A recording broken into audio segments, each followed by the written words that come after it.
Hello and welcome back to wing J कुरान। So दोस्तों, आज मैं लेके आया हूँ इनकम टैक्स के कुछ एमसीक्यूज़। इनकम टैक्स और जो कास्ट अकाउंटिंग या फिर जो भी नया सिलेबस ऐड हुआ है वो आपको मिलेगा हमारी ऐप विंग जे कुरान में। पहले बेसिक्स क्लियर करो, उसके बाद ही आप एमसीक्यू अटेम्प्ट करो, उसके बिना आपको एमसीक्यू समझ नहीं आएंगे। और इनकम टैक्स एक ऐसा सब्जेक्ट है जिसमें आपको बहुत कुछ याद रखना पड़ेगा, खासकर सेक्शंस, क्योंकि ज़्यादातर एमसीक्यूज़ में भी शायद सेक्शन बेस्ड हों। तो सेक्शंस आपको याद रखनी है और साथ ही साथ बेसिक्स भी आपको क्लियर करने हैं। तो उसके लिए पहले आपको वीडियोस देखने पड़ेंगे। तो अभी आज के सेशन में मैं कुछ मिक्स्ड एमसीक्यूज़ लेके आया हूँ, लेकिन आगे मैं ट्राई करूँगा कि मैं टॉपिक वाइज जो है एमसीक्यूज़ लेके आऊँ। तो चलिए दोस्तों, शुरू करते हैं आज के एमसीक्यूज़। एमसीक्यू आपको 5th दिख रहा होगा, क्योंकि पहले के 4 एमसीक्यूज़ में कुछ प्रिंटिंग मिस्टेक्स थी तो मैंने नहीं लिए, नेक्स्ट वीडियो में ज़रूर ले लूँगा। तो अभी जो हमने फर्स्ट एमसीक्यूज मेरे एंड से जो है वो है short term capital asset has been defined. दोस्तों, कैपिटल एसेट सबसे पहले वो एसेट्स जो for example fix assets, land, building, plant, machinery, furniture, ऐसे एसेट्स को हम कैपिटल एसेट कहते हैं। और दो तरह के होते हैं कैपिटल एसेट्स। दो तरह के कौन कौन से? शॉर्ट टर्म और लॉन्ग टर्म। दोनों में क्या फर्क है? टाइम का।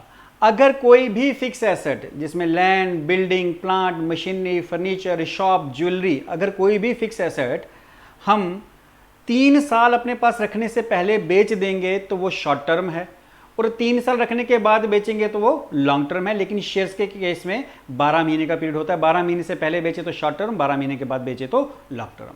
अब कहता है short term capital assets has been defined. ये मैंने क्यों बता दिया शॉर्ट टर्म कैपिटल एसेट्स कौन से, लॉन्ग टर्म क्यों? क्योंकि ये भी एमसीक्यूज में पूछे जा सकते हैं। मैं सिर्फ एमसीक्यूज की बात नहीं कर रहा, इनसे और जो एमसीक्यूज बन सकते हैं वो भी मैं आपको बता रहा हूं।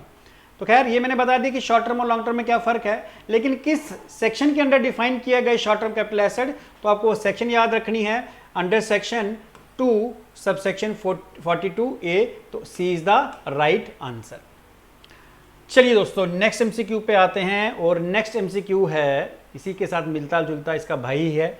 लॉन्ग टर्म कैपिटल एसेट्स किस सेक्शन के अंडर डिफाइन किए गए हैं? तो मैंने लॉन्ग टर्म कैपिटल एसेट आपको बता दिया, तो किस सेक्शन के अंडर उनको डिफाइन किया गया है वो सेक्शन है section 2 subsection 29A। So A is the right answer. चलिए जी, next is for deduction under section 54EC, the individual should invest the whole or part of the capital gain in the specified assets। 54EC deduction लेने के लिए किसी भी individual को अपना जो गेन है इन स्पेसिफाइड एसेट्स में इन्वेस्ट करना है। सबसे पहले तो मैं बता दूं, 54EC एग्जेम्पशन जो है, 54EC जो एग्जेम्पशन है ये किसके लिए है कि अगर आपको कोई गेन हुआ, लॉन्ग टर्म कैपिटल गेन हुआ, उस गेन से आप 2 तरह के बॉन्ड्स खरीद लो। वो बॉन्ड्स के नाम हैं national Highway Authority of India, और दूसरा है bond rural Electrification Corporation of India. कोई भी फिक्स एसेट बेचने पे गेन हुआ, उस गेन से ये 2 बॉन्ड्स खरीद लो, आपको टैक्स में छूट मिल जाएगी जितने के बॉन्ड्स खरीदे जाएंगे। लेकिन कंडीशन ये है कि ये दोनों बॉन्ड्स आपको within 6 month from date of sale, यानी जब आपने वो एसेट को बेचा या ट्रांसफर किया उसके 6 महीने के अंदर आपको ये बॉन्ड्स खरीदने होंगे, तो आपको ये एग्जेम्पशन मिल जाएगी। तो अब देख लेते हैं क्या हमारे पास ऑप्शंस हैं। A, within 6 month from date of long term capital asset transfer, यानी जो आपने long term capital asset transfer किया उसके 6 महीने के अंदर। आई थिंक आपको जवाब शायद इसका मिल गया। Within 3 months from the date of long term capital assets transfer, within 12 months from the date of long term capital asset transfer, या none of the above। तो आई होप आपको आंसर मिल गया। मैंने ऊपर ही बता दिया कि आप 54EC एग्जेम्पशन अवेल कर सकते हो, बॉन्ड्स खरीद लो National Highway Authority of India या Rural Electrification Corporation of India, लेकिन कंडीशन क्या है? Within 6 month from date of sale. So A is the right answer. चलिए दोस्तों, नेक्स्ट पे मूव करते हैं। Next is exemption under section 54 is available to which person? exemption under section 54 house property आपने topic पढ़ा था, उसमें sorry house property नहीं, कैपिटल गेन। आपने जो कैपिटल गेन टॉपिक पढ़ा उसमें बहुत सारी एग्जाम्पन्स थी अंडर सेक्शन 54, एग्जाम्पन थी under section 54 sub section 1, sub section 2, 54B, 54F, तो बहुत सारी 54EC जो भी मैंने डिस्कस की, ये सारी की सारी एग्जाम्पन कैपिटल गेन के अंडर हैं। लेकिन ये एग्जाम्पन किनको मिलती हैं, क्वेश्चन ये है, exemption under section 54 is available to which person, किनको मिलती हैं, company, individual and HUF, association of person या बॉडी ऑफ इंडिविजुअल या नन ऑफ द अबव। तो आपको याद रखना है, बहुत सारी चीज़ें मैंने पहले ही कहा कि याद रखनी है आपको, कि जो अंडर सेक्शन 54 है ये सिर्फ कौन अवेल कर सकता है, जस्ट ए सेकेंड, ये सिर्फ मिलेगी किसको, इंडिविजुअल और HUF मतलब हिंदू अनडिवाइडेड फैमिली को, और किसी को ये एग्जाम्पन 54 जो है वो नहीं मिलती। चलिए दोस्तों नेक्स्ट पे मूव करते हैं। नेक्स्ट एमसीक्यू कहता है deduction from capital gain under section 54B is for capital gain arising from transfer of. दोस्तों 54B एग्जाम्पशन, कैपिटल गेन में एक 54B एग्जाम्पशन है। ये एग्जाम्पशन किसके लिए है कि अगर आपने कोई एग्रीकल्चरल लैंड बेचा, कोई एग्रीकल्चरल लैंड जिसपे खेती की जाती है, अगर वो बेचा और उस पर आपको कोई गेन हुआ, उस गेन से एक और एग्रीकल्चरल लैंड खरीद लो, तो आपको ये एग्जाम्पशन कौन सी 54B मिल जाएगी। तो किसके लिए था, agricultural land for agricultural land. तो deduction from capital gain under section 54B is for capital gain arising from transfer of what, transfer of agricultural land. So A is the right answer. चलिए जी next पे move करेंगे, और next है indexation will be allowed in case of. Indexing हम किस case पे करते हैं, लॉन्ग टर्म कैपिटल गेन पे, शॉर्ट टर्म कैपिटल गेन पे, बोथ पे, या नन ऑफ द अबव। दोस्तों इंडेक्सिंग हम सिर्फ करते हैं लॉन्ग टर्म कैपिटल गेन जब हम निकालते हैं, कोई एसेट जो हमने 3 साल रखने के बाद बेचा, तो जब हम उसको बेचेंगे तो हम उसकी इंडेक्सिंग करते हैं। और इंडेक्सिंग आपको पता है, एक फॉर्मूले भी बताए थे मैंने उस जब मैंने कैपिटल गेन टॉपिक करवाया था। तो जब भी हमें इंडेक्सिंग करनी है तो किस पे करनी है, जब हम कोई कैपिटल एसेट बेच रहे हैं जो लॉन्ग टर्म है, यानी 3 साल रखने के बाद हम बेच रहे हैं, तो उस पर हमें पहले क्या करनी पड़ती है, इंडेक्सिंग, ताकि उसकी कॉस्ट को अभी प्रेजेंट वैल्यू पे, फेयर वैल्यू पे लाया जा सके। चलिए दोस्तों नेक्स्ट पे मूव करते हैं। Next is annual value is defined under section.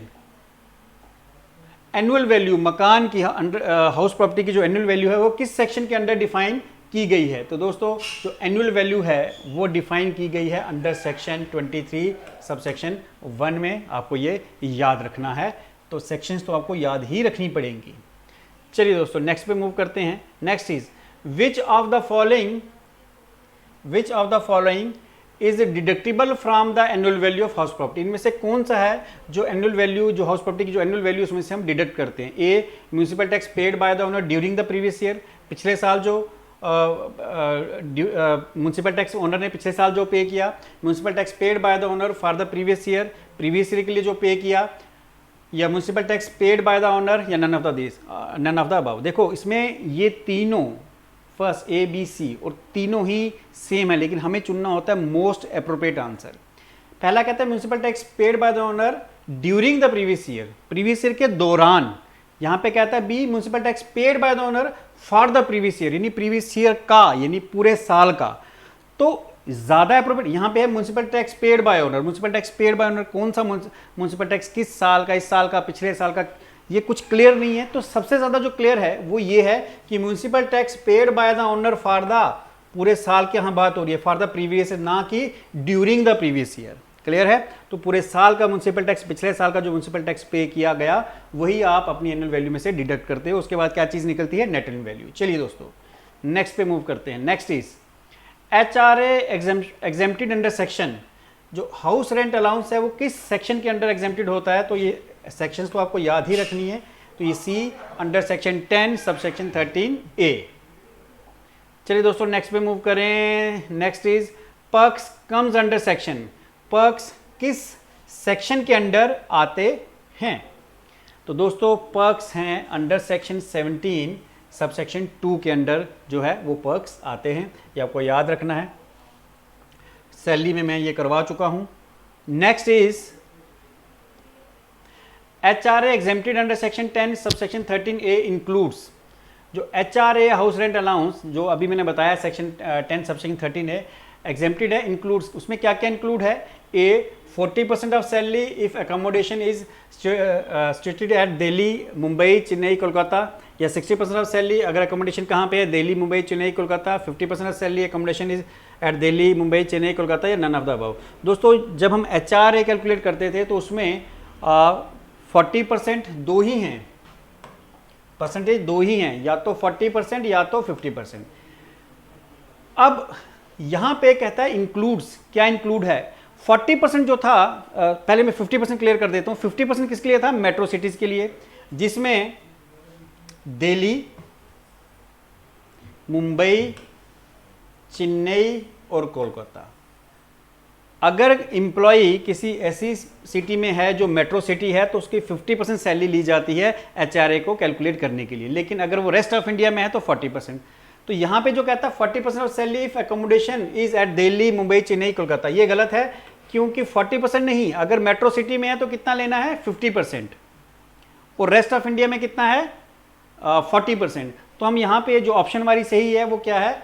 50% of salary if accommodation is at Delhi Mumbai Chennai और कोलकाता। चलिए दोस्तों नेक्स्ट पे मूव करते हैं। Next is agriculture income is taxable, fully taxable, exempted या पार्शली टैक्सेबल। हमारी जो भी इंडिया में एग्रीकल्चर इनकम है इस पे कोई भी टैक्स नहीं लगता, तो ये क्या है? ये एग्जेम्प्टेड है। चलिए दोस्तों नेक्स्ट पे मूव करते हैं। Next is